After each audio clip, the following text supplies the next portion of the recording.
One of the great antagonists in Northanger Abbey is Captain Tilney, who is the father of Henry, who is, of course, Catherine's love interest.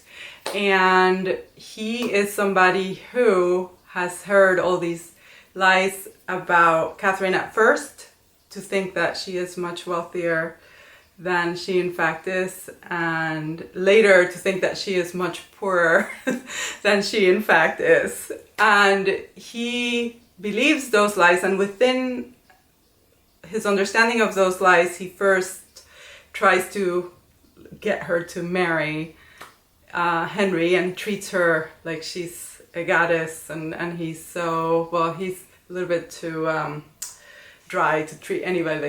like she's a goddess, but there's a sense of him really courting her. And then once he learns that she is poor, which in fact she's not as poor as he thinks, he is unable to have the honesty to say, look, sorry, you are way too poor for my son. And he just sends her away with no explanation, which is a thing that plays a real,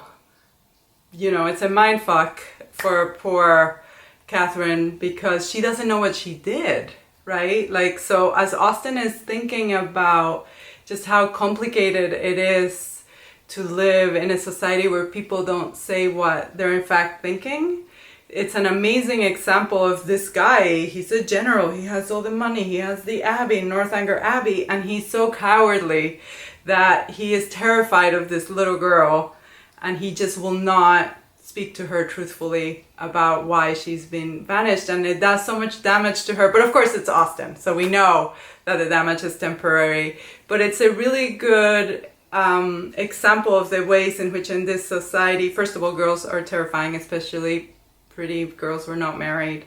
but also just how even the most powerful people are cowardly because they hide behind their lies. And of course she does it all with great irony and humor, but the message is pretty, it's a condemnation of hiding our feelings, which again I think we need to think about today as we learn to articulate what we're thinking and how we're feeling and our emotions, because it makes for healthier relationships.